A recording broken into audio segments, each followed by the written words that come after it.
जब मैं आपसे बात कर रहा हूं तो सबसे पहले चर्चा की शुरुआत प्रधानमंत्री के उस बयान से करना चाहूंगा जिसमें उन्होंने कहा कि कांग्रेस पार्टी ने देश के ओबीसी समाज का जो हक था वो छीनकर मुसलमानों को दिया।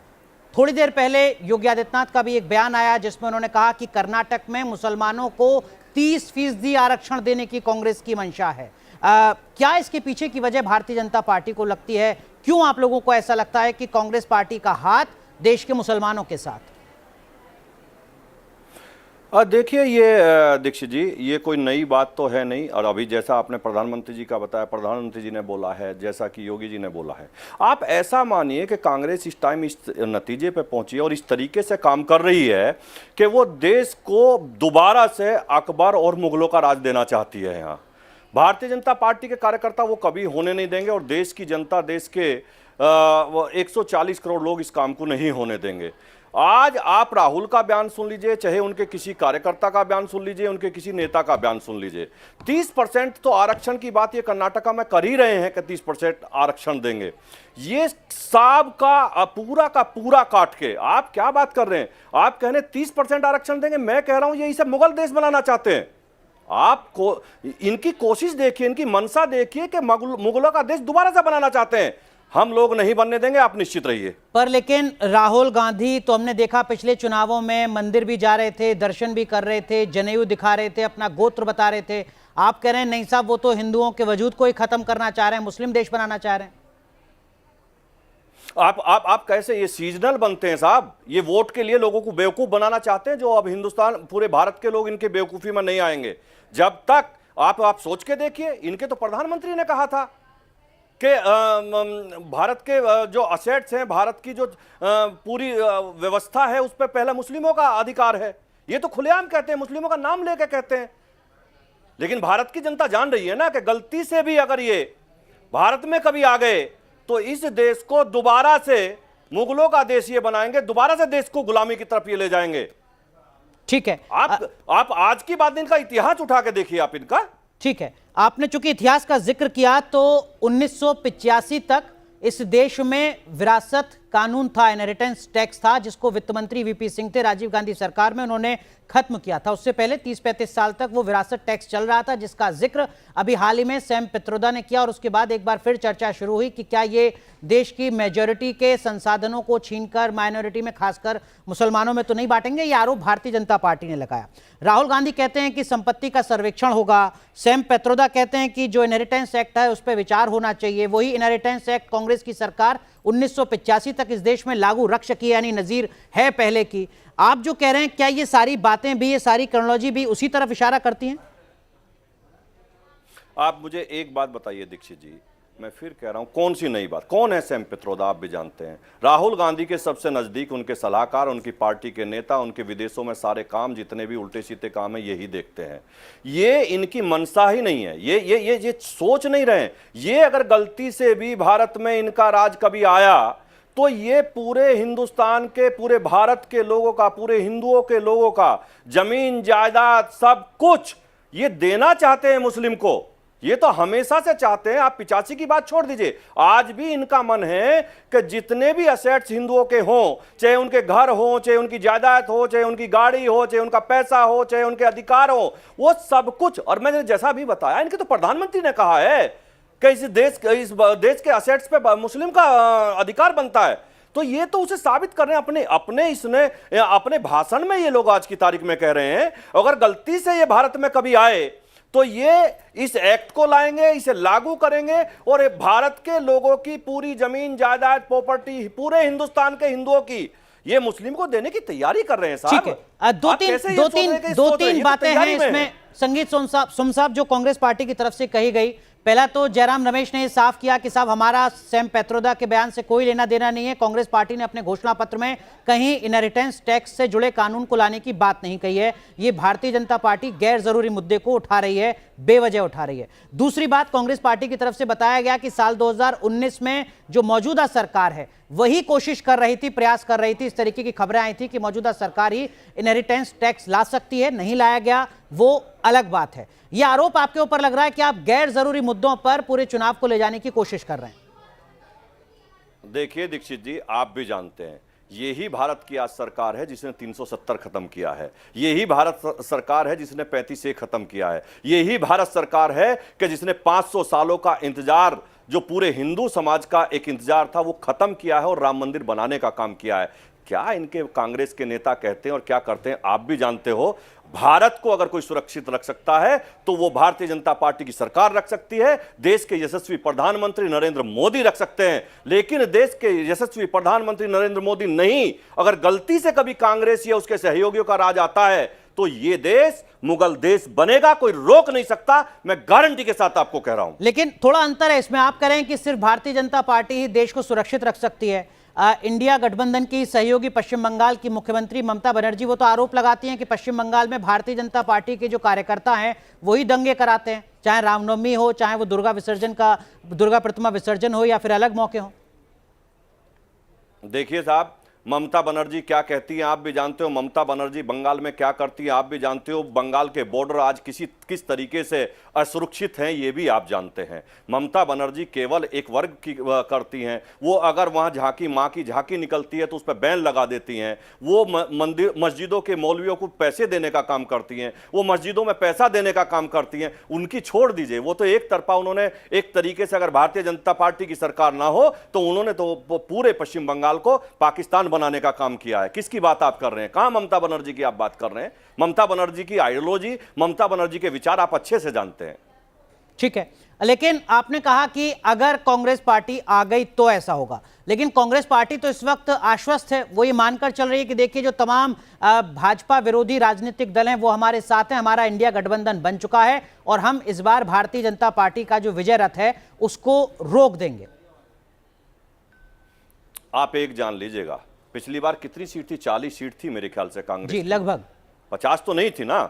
मैं दावे के साथ कह रहा हूं जितनी बार पिछली बार थी 10 सीटें उनमें से भी घटा दीजिएगा उनकी, मैं गारंटी के साथ कह रहा हूं 10 सीटें उनमें से घटा दीजिएगा। और ये जो गठबंधन की बात कर रहे हैं ये ठग बंधन है, ये एक तुष्टीकरण की राजनीति करने वालों का गठबंधन है।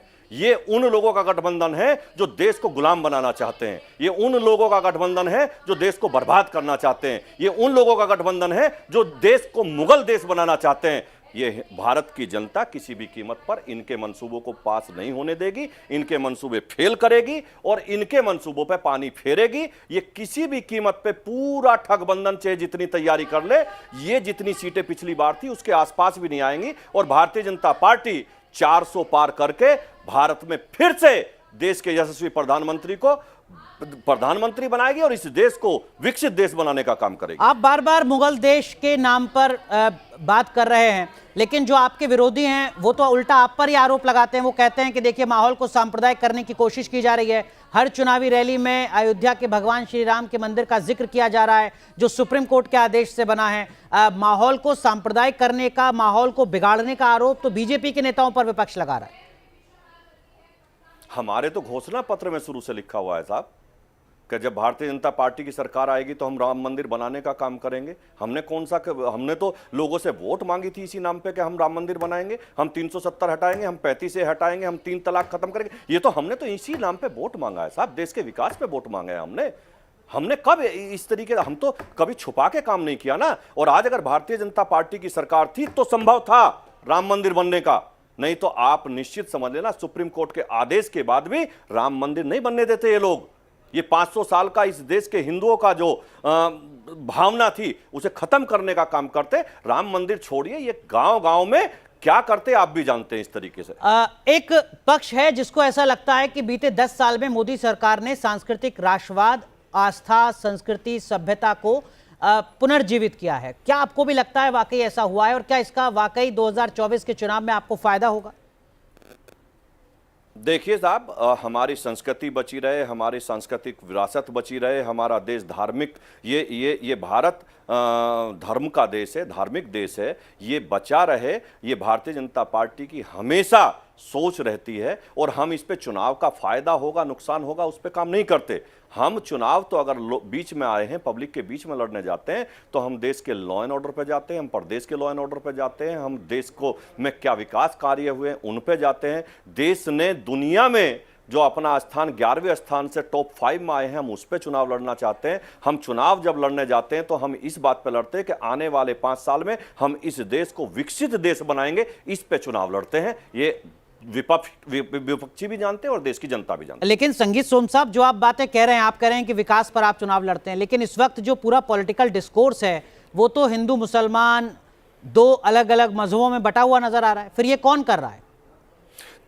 तो ये हम नहीं कर रहे हैं। ये राहुल गांधी से पूछिए, ये अखिलेश यादव से पूछिए, ये सैम पित्रोदा से पूछिए, ये जाके लालू यादव से और उनके बेटे से पूछिए, ये ममता बनर्जी से पूछिए, ये ओवैसी से पूछिए। ये हमसे क्यों पूछ रहे हैं?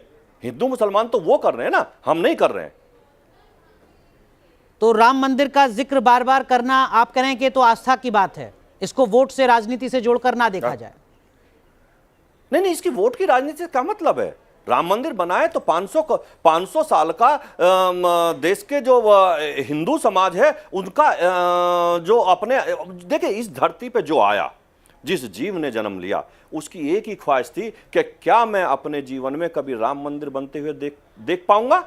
लेकिन भारतीय जनता पार्टी की सरकार थी, देश के यशस्वी प्रधानमंत्री नरेंद्र मोदी थे, तो जो लोगों की ये इच्छा पूरी हुई है और देश में राम मंदिर का निर्माण हुआ है। ये कोई पॉलिटिकल नहीं हमारे लिए, हमारी आस्थाओं का विषय और देश के 120 करोड़ हिंदुओं की आस्थाओं का विषय है, ना कि ये किसी एक व्यक्ति का विषय हो। ठीक है, आपने कहा कि आस्था की बात है, लेकिन कुछ और बातें जिनको लेकर आपने इच्छा जताई, आपको कहीं अफसोस होता है कि आपकी वो जो इच्छाएं हैं वो अधूरी रह गई? जैसे मुझे आपका बहुत पुराना एक बयान याद आ रहा है जिसमें आपने कहा कि ताजमहल को इतिहास में जगह ना दी जाए।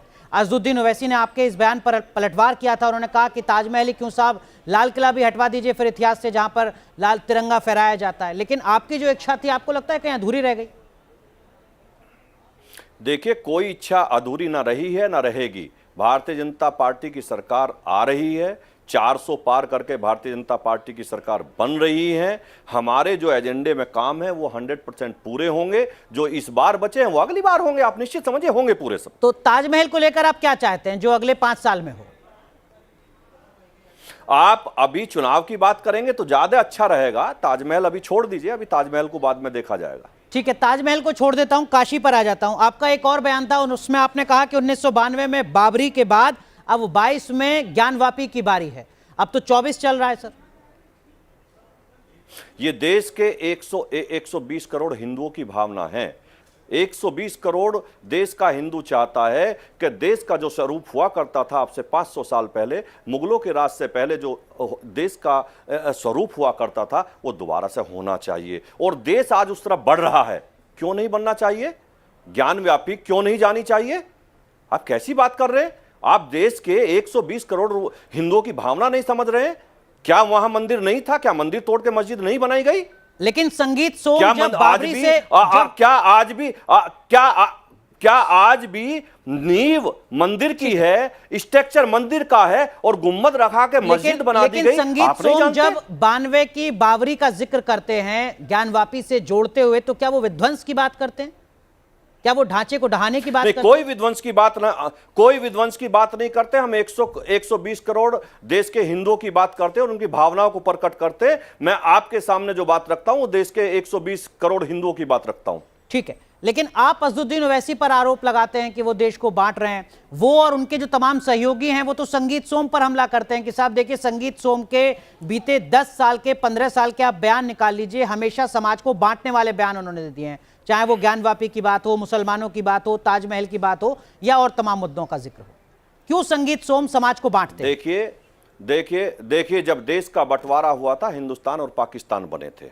देश का बंटवारा किसी और विचार पे नहीं हुआ था, ये धार्मिक विचार पे हुआ था कि उधर जाएंगे तो उधर मुस्लिम रहेंगे, इधर हिंदू रहेंगे। लेकिन हमारे कुछ राजनेताओं ने, हमारे देश के कुछ लोगों ने इसे दूसरे तरीके से मोड़ दिया और जिस तरीके का एक माहौल देश में बना गया आपने देखा होगा। मैं असदुद्दीन ओवैसी की अगर आप बात करते हैं तो आज भी असदुद्दीन ओवैसी देश पे पाकिस्तान की इच्छाओं को थोपने का काम करते हैं। आज भी वो देश में वो चीज करते हैं जो पाकिस्तान को अच्छी लगती है। आज भी वो करते हैं कि जो देश के 120 करोड़ हिंदुओं को नहीं अच्छी लगती, आज भी देश में वो काम करते हैं। ओवैसी जैसे लोग देश का बंटवारा करने का काम करते हैं। ओवैसी जैसे लोग लोगों को हिंदू मुस्लिम में बांट के राजनीति करना चाहते हैं। और मैं आपको बता रहा हूं, हैदराबाद में आप देखना कि वहां के लोग ओवैसी को औकात बताने का काम करेंगे और लाखों वोटों से हराकर उनकी जो ये इच्छाएं हैं वो पूरी होने से रोकने का काम करेंगे। हालांकि 40 साल से उनके परिवार का कब्जा है हैदराबाद की सीट पर। इस बार बीजेपी ने माधवी लता को उतारा है, लेकिन आपकी जो इच्छा है हो सकता है कि उसमें थोड़ी मुश्किलें बढ़ जाएं, क्योंकि कांग्रेस पार्टी ने हैदराबाद की सीट पर अजहुद्दीन ओवैसी को डायरेक्ट इनडायरेक्ट सपोर्ट करते हुए अपना कैंडिडेट नहीं उतारा है। देखिए, मैं तो पहले से कहता आया हूं ना, असदुद्दीन ओवैसी हो, चाहे कांग्रेस हो, चाहे सपा हो, चाहे बसपा हो, चाहे ममता की पार्टी हो, चाहे लालू की पार्टी हो, इन सब पार्टियों का एजेंडा एक ही है कि असदुद्दीन जैसे ओवैसी जैसे लोग इन्हें आगे बढ़ाया जाए, देश के लोगों में बंटवारा किया जाए और देश के एक वर्ग का वोट पाया जाए। मैं फिर कहता हूं, उन्हें देश के मुस्लिम की चिंता रहती है, देश के हिंदू की चिंता इन लोगों ने कभी नहीं की है। अगर देश के हिंदू की यह चिंता करते तो आज देश जिस स्थिति में है, जो आज जिस स्थिति में है, अब से 50 साल पहले आ जाना चाहिए था। देश 50 साल पीछे फेंका इन लोगों ने। ठीक है, आपने कहा कि हिंदुओं की चिंता नहीं हो पाई, लेकिन संगीत सोम साहब, हमने गुजरात में देखा, राजस्थान में देखा और उत्तर प्रदेश में भी कुछ इलाकों में देखा, जो ठाकुर हैं, क्षत्रिय हैं, वो सड़क पर विरोध प्रदर्शन करते आए, पंचायत करते नजर आए। क्या संगीत सोम को क्षत्रियों की, ठाकुरों की चिंता है या बिल्कुल नहीं है? नहीं, देखिए, पहली बात तो एक बात सुन लीजिए, आपका यह कहना गलत है कि संगीत सोम को ठाकुरों की, क्षत्रियों की चिंता है या नहीं है। वो चिंता हमेशा रहती है और रहेगी भी। एक तो आप ये समझ लीजिएगा, मुझे देश के प्रत्येक हिंदू की चिंता रहती है। और अगर आप क्षत्रिय की बात करेंगे तो क्षत्रिय की बहन बेटियों ने हमारे आप पुरुषों की छोड़ दीजिए, महापुरुषों की छोड़ दीजिए, हमारी तो बहन बेटियों ने भी इस देश को बचाने के लिए सड़कों पे उतरकर लड़ाई लड़ी हैं, सड़कों पे जोहर किया है। अपनी अस्मिता के साथ खिलवाड़ ना हो इसके लिए जोहर किया है। लाखों हमारी बहन बेटियों ने आग के कुंड में जाके समाधि ले ली है, पानी में समाधि ले ली है, लेकिन अस्मिता के साथ कभी समझौता नहीं होने दिया। आज भी लेकिन संगीत सोम साहब, मैं जो आप कह रहे हैं इतिहास की तथ्यपरक बात है, मैं उसका सम्मान कर रहा हूं, लेकिन आज क्षत्रिय नाराज क्यों है भारतीय जनता पार्टी से? क्या आपको नहीं लगता कि गुजरात में पुरुषोत्तम रूपाला ने जिस तरीके का बयान दिया, क्षत्रिय समाज खुद को अपमानित महसूस कर रहा है, ठगा हुआ महसूस कर रहा है? देखिए, मैं आपको फिर बता रहा हूं, क्षत्रिय समाज किसी कीमत पे भी, ये हो सकता है कि क्षत्रिय समाज में नाराजगी हो, लेकिन नाराजगी के बाद भी कोई ऐसा कदम नहीं उठाएगा जिससे देश की अस्मिता के साथ कोई खिलवाड़ हो जाए, जिससे देश के साथ कोई खिलवाड़ हो जाए। देश का प्रत्येक क्षत्रिय आज भी भारतीय जनता पार्टी को वोट देगा, राष्ट्रवाद के नाम पे वोट देगा। तो ये जो सारी पंचायतें उत्तर प्रदेश में भी हुई पहले चरण के पहले, जिसमें उन क्षत्रियों ने अपनी पंचायतों में कसम खाई कि हम बीजेपी को वोट नहीं देंगे, वो क्या था? सिर्फ प्रतीकात्मक विरोध था? कहने के लिए सब कह रहे थे? आप निश्चित समझिए, वो पंचायतें हुई हैं, लोगों के बीच में हम लोग गए हैं, हम लोगों ने जाके अपनी बात रखी है, उन्हें समझाया है, तो लोग समझ गए और भारतीय जनता पार्टी को वोट किया है। लेकिन 2019 के लोकसभा चुनाव में भी संगीत सोम साहब, पूरे उत्तर प्रदेश में सबसे ज्यादा नुकसान क्षेत्रवार अगर बीजेपी को हुआ था तो वो वेस्टर्न यूपी में ही हुआ था। पहले चरण के वोट डाले जा चुके हैं, दूसरे चरण का वोट डाला जाना है। क्षत्रिय कम्युनिटी बहुत बड़ा फैक्टर है। क्या आपको नहीं लगता कि 24 में भी मुश्किलें कम नहीं हुई हैं क्षत्रिय समाज की नाराजगी के बाद, खासकर पश्चिमी उत्तर प्रदेश में बीजेपी की? मैं दीक्षित जी आपको एक बात बताऊं, भारतीय जनता पार्टी के देश के यशस्वी प्रधानमंत्री जी ने कहा है कि देश में इस बार 400 पार होंगी। आप लिख लेना, 400 पार होंगी और उत्तर प्रदेश में भी हम 80 की 80 सीटें जीतेंगे। कोई सीट हम हारने नहीं जा रहे हैं। आप सर्वे करा लीजिए, जमीन पर सर्वे क्या है, हम कोई साइट नहीं आ रहे हैं, हम सब सीटें जीतने जा रहे हैं। उत्तर प्रदेश में कोई नुकसान नहीं होगा। ये संगीत सोम साहब का यू टर्न है क्या? सुन लीजिए, पहले मेरी सुन लीजिए। बोलिए। क्षत्रिय राष्ट्रवाद के नाम पर, देश के नाम पर क्षत्रिय ने सब कुछ कुर्बान किया है। हजारों लाखों हेक्टेयर अपनी जमीनें दान की हैं, हजारों किले हमने दान किए हैं, हजारों हमने अपने असेट्स देश को अखंड देश बनाने के लिए दिए हैं। सहमत हूं। आज भी क्षत्रिय, लेकिन ये संगीत सोम का यू टर्न तो नहीं है? वही संगीत सोम जो अब तक संजीव बालियान के खिलाफ खुलकर बोल रहे थे वोट डाले जाने से एक दिन पहले तक, वो अब 80 सीटों में मुजफ्फरनगर को भी जोड़ रहे हैं। मेरा एक बयान आप बताइए कि जिसमें मैंने कहा हो भारतीय जनता पार्टी हारेगी। मैंने हर बयान में कहा है भारतीय जनता पार्टी 400 पार करेगी और करेगी तो करेगी। आज भी कह रहा हूं, पहले भी कहा, पर लेकिन एक बयान नहीं निकाल संगीत सकते सोम आप साहब, इसके अलावा। वोटिंग से एक दिन पहले तक आपने कोई ऐसा बयान भी नहीं दिया जिसमें आपने कहा हो कि संजीव बालियान जीतेंगे। मैं संजीव बालियान का कार्यकर्ता नहीं हूं, मैं संजीव बालियान के लिए काम नहीं करता हूं। आप समझिए, मैं भारतीय जनता पार्टी के लिए काम करता हूं और भारतीय जनता पार्टी 400 पार करेगी, ये हमेशा कहा है मैंने। मैं भारतीय जनता पार्टी का कार्यकर्ता हूं, भारतीय जनता पार्टी के लिए काम करता हूं और हम सब लोग भारतीय जनता पार्टी के कार्यकर्ता हैं। लेकिन हम अगर नरेंद्र मोदी के आपके कार्यकर्ता हैं। उम्मीदवार संजीव बालियान हैं तो आप तो उन्हीं के लिए एक सिपाही की तरह काम कर रहे थे ना। क्या आप कर पाए काम ईमानदारी से, या मैं वो जो पूरे टकराव प्रदेश था में काम कर वो रहा हूं, बना मैं रहा? पूरे नहीं, कोई टकराव मेरा किसी से नहीं था। कौन सी संजीव बालियान ने मेरी भैंस खोल रखी है भाई जिस पे मेरा टकराव था? मेरा कोई टकराव नहीं था, मेरा टकराव किसी से नहीं था। मैं भारतीय जनता पार्टी का कार्यकर्ता हूं और भारतीय जनता पार्टी के लिए हम काम कर रहे थे। भारतीय जनता पार्टी के लिए काम कर रहे हैं और देश प्रदेश में 80 सीटें जिताने के लिए काम कर रहे थे। 80 की 80 जीतेंगे हम। ठीक है, लेकिन कुछ लोग कह रहे हैं कि संगीत सोम ने तो अपना काम कर दिया जो करना था, वोट डल गए अब तो संजीव बालियान की कॉन्स्टिट्यूंसी में। अब ये उनका यू टर्न है जिसमें वो कह रहे हैं कि नहीं साहब सब कुछ ठीक है, हम जीतेंगे। अपना काम सोम साहब कर चुके हैं। क्या काम कर चुके हैं मेरी समझ? मैं अपना काम कर चुका हूं। मैं भारतीय जनता पार्टी जिता चुका हूं और भारतीय जनता पार्टी जीतेगी। मेरा काम एक ही है, भारतीय जनता पार्टी को जिताना। वो जीतेगी, आप निश्चित समझिए। पर संजीव बालियान साहब से इतनी टकराहट की वजह क्या थी? ईगो या कुछ और? कोई मेरी किसी से टकराव नहीं है। मेरा किसी से कोई टकराव नहीं है। मैं किसी के खिलाफ नहीं होता हूं। मैं भारतीय जनता पार्टी का कार्यकर्ता हूं, भारतीय जनता पार्टी का ही कार्यकर्ता हूं। हाल ही में क्षत्रिय समाज को लेकर बीजेपी के नेताओं के कुछ विवादास्पद बयान रहे जिसको लेकर काफी ज्यादा नाराजगी रही, खासकर गुजरात में। क्या आपको लगता है कि इससे बचा जा सकता था? नहीं, बिल्कुल। अगर किसी ने इस तरीके का बयान दिया है तो वो मैं मानता हूं बिल्कुल नहीं देना चाहिए। क्षत्रिय समाज के खिलाफ नहीं, किसी समाज के खिलाफ बयान नहीं दिया जाना चाहिए। क्षत्रिय समाज, मैंने जैसा अभी आपको बताया, क्षत्रिय समाज देश का एक बड़ा समाज है, एक बड़ा समाज है और इस समाज ने देश के लिए कुर्बानी दी है, देश के लिए अपना बलिदान दिया है। आज भी देश के लिए ये बलिदान अपना देता है और मुझे लगता है कि किसी को भी इस तरीके का बयान क्षत्रिय समाज के लिए अगर दिया है तो नहीं देना चाहिए। आपको लगता है यूपी में थोड़ी हिस्सेदारी और बढ़ सकती थी क्षत्रिय समाज की? खासकर पश्चिमी उत्तर प्रदेश में जनरल वीके सिंह साहब का टिकट कट गया, क्षत्रिय समाज में नाराजगी थी, नुमाइंदगी जो बढ़नी चाहिए थी वो थोड़ी कम हो गई, आपको ऐसा लगता है? देखिए, भारतीय जनता पार्टी बहुत बड़ी पार्टी है। कोई नहीं, मुझे नहीं लगता कहीं घटी होगी। अगर घटी होगी तो आगे बढ़ जाएगी। आप निश्चित रहिए, इसमें कहाँ उधेड़ बुन में लग गए हम। इस टाइम केवल एक ही हमारा एजेंडा है, देश को विकसित देश बनाना, अखंड भारत बनाना। और जो हमारी अस्मिता के साथ खिलवाड़ हुआ, जो हमारे मुझे कहना चाहिए कि राजपूत का एक ही सोच और विचार है कि अपने देश को विकसित देश कैसे बनाया जाए, हम उसी पर काम करें।